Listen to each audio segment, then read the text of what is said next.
नमस्कार दोस्तों, मैं विजय कसाना डिजिटल फ्री शिक्षा के यूट्यूब चैनल पर आपका स्वागत करता हूं। दोस्तों, हरियाणा में बेरोजगार युवाओं के लिए क्या गुड न्यूज़ हो सकती है।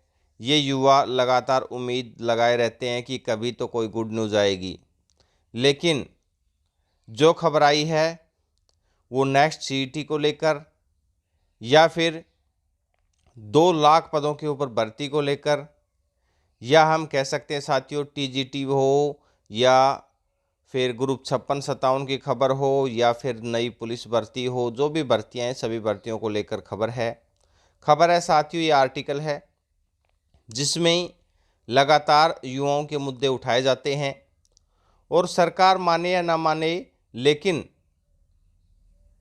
न्यूज़पेपर की तरफ से लगातार ये मुद्दे उठाए जा रहे हैं। ये एक न्यूज़पेपर है जो युवाओं के समक्ष लगातार खड़ा रहता है। अब साथियों बात कर लेते हैं विस्तार से। उससे पहले अगर आपने चैनल को सब्सक्राइब नहीं किया है तो चैनल को सब्सक्राइब जरूर कर लें।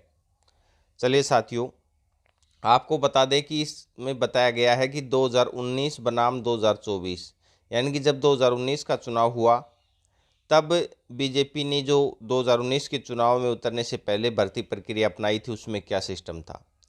साथियों आपको पता होगा 2015 से जो 2019 में भर्ती प्रक्रियाएं की गई, उस समय चेयरमैन भारत भूषण भारती जी थे। और आपको ये भी बता दें कि शुरुआत हुई थी मेरिट मिशन के ऊपर भर्तियों की हरियाणा में। तब ना तो इतनी कमियां निकाली गई थी, और ऐसा नहीं है कि तब कमियां नहीं थी, ऐसा भी नहीं है कि तब कोर्ट में केस नहीं हुए।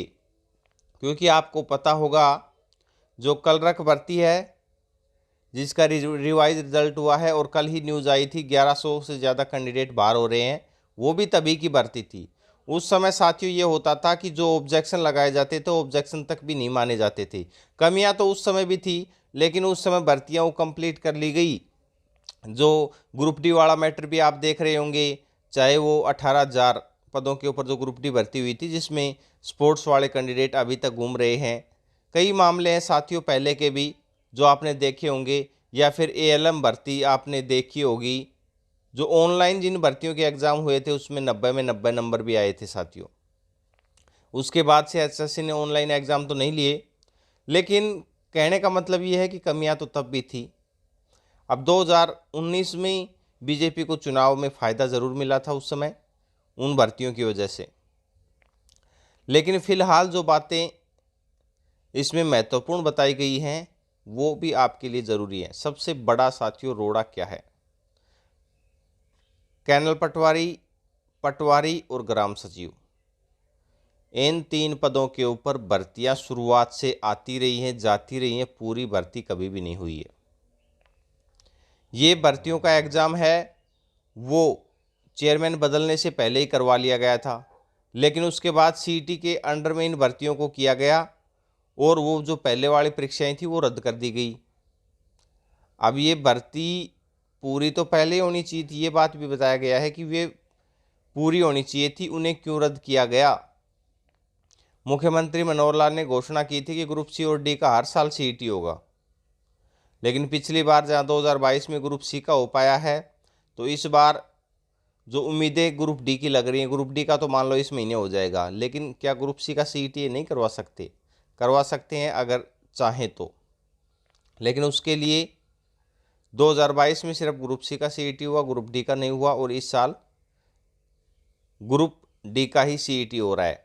संभावनाएं नज़र आ रही हैं कि ग्रुप सी का सीईटी नहीं होगा। गलियारे में कहा जा रहा है कि सीईटी में ऐसी शर्त लगाई हुई है जिससे भर्तियों पर असर पड़ेगा। अभी तक सीईटी से जुड़ी ग्रुप सी की एक भी भर्ती पूरी नहीं हो पाई है, क्योंकि साथियों एक तो सबसे बड़ा मसला ये है कि सीईटी को ट्रिपल पी से अटैच कर दिया गया, और दूसरा कारण ये है कि अगर समय रहते सीईटी क्वालिफाई हो जाता तो ये नौबत ही नहीं आती, और अब तक भर्तियां लगभग पूरी भी हो जाती।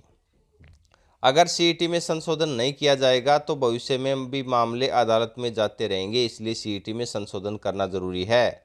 अगर वर्ष 2022 के सीईटी रिजल्ट के आधार पर, यानी कि इनके कहने का मतलब ये है कि 32,000 पदों के ऊपर जो भर्तियां जारी हैं ये पूरी हो जाएं, और नेक्स्ट सीईटी में संशोधन करके वो सीईटी ले लिया जाए, और ज़्यादा से ज़्यादा पदों के ऊपर भर्ती कर दी जाए। क्योंकि साथियों ये देखिए, इसलिए अगले 1 साल में अगर 2 लाख से ज़्यादा रिक्त पड़े सरकारी पदों पर भर्तियां हो गई, यानी कि 2 लाख से ज़्यादा रिक्त पड़े हैं पद, तो उनके ऊपर अगर भर्तियां होती हैं तो सरकार के खिलाफ जो माहौल बना हुआ है वो कुछ हद तक समाप्त हो जाएगा, यानी कि नेगेटिविटी है वो दूर हो जाएगी। और साथियों, ग्रुप डी का सीईटी हो रहा है, तो ग्रुप डी में भी लगभग 13,000 से ज़्यादा पद हैं।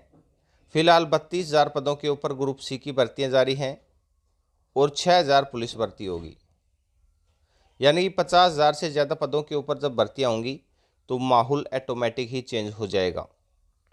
और फिर अगले अगर 2 लाख से ज़्यादा पदों के ऊपर भर्तियों के ऊपर सरकार ध्यान दे तो साथियों माहौल चेंज होने में देर नहीं लगती। लेकिन अब इसमें ये देखना होगा कि कब ये प्रक्रिया सरकार की तरफ से आगे बढ़ाई जाती है।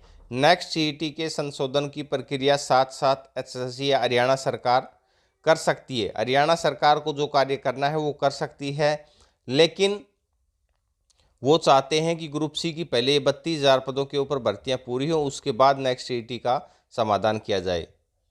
क्यों ना पैरेलल में ये कार्य चला जाए और दिसंबर में जो नेक्स्ट सीईटी का एग्ज़ाम लेकर भर्ती प्रक्रिया आगे बढ़ा दी जाए। अब करना हरियाणा सरकार को है, देखते हैं वो क्या करते हैं। चुनावी माहौल में फ़ायदा तभी मिलेगा क्योंकि आनन फानन में किए गए कार्य हैं वो बाद में उनका पछतावा भी होता है और वो भर्तियाँ अटकती भी हैं। इसलिए अगर तरीके से सीईटी क्वालिफाई करके तो ये भर्तियाँ पहले ही कर दी जाती, अब तक पूरी भी हो जाती। अब देखना ये होगा कि एसएससी या हरियाणा सरकार इसके ऊपर क्या फ़ैसला लेती है। ये सिर्फ आर्टिकल आया है, ना इसमें सरकार की तरफ से कोई बात है। इतना ज़रूर है कि इस न्यूज़पेपर की जो बातें हैं वो आगे पहुंचती हैं और लगातार ये युवाओं के पक्ष में मुद्दे उठाते भी हैं। आपको क्या लगता है इन भर्तियों के ऊपर 2019 बनाम 2024? आप अपनी राय कमेंट सेक्शन में दे सकते हैं। ऐसे ही बेहतरीन अपडेट के लिए चैनल के साथ बने रहें।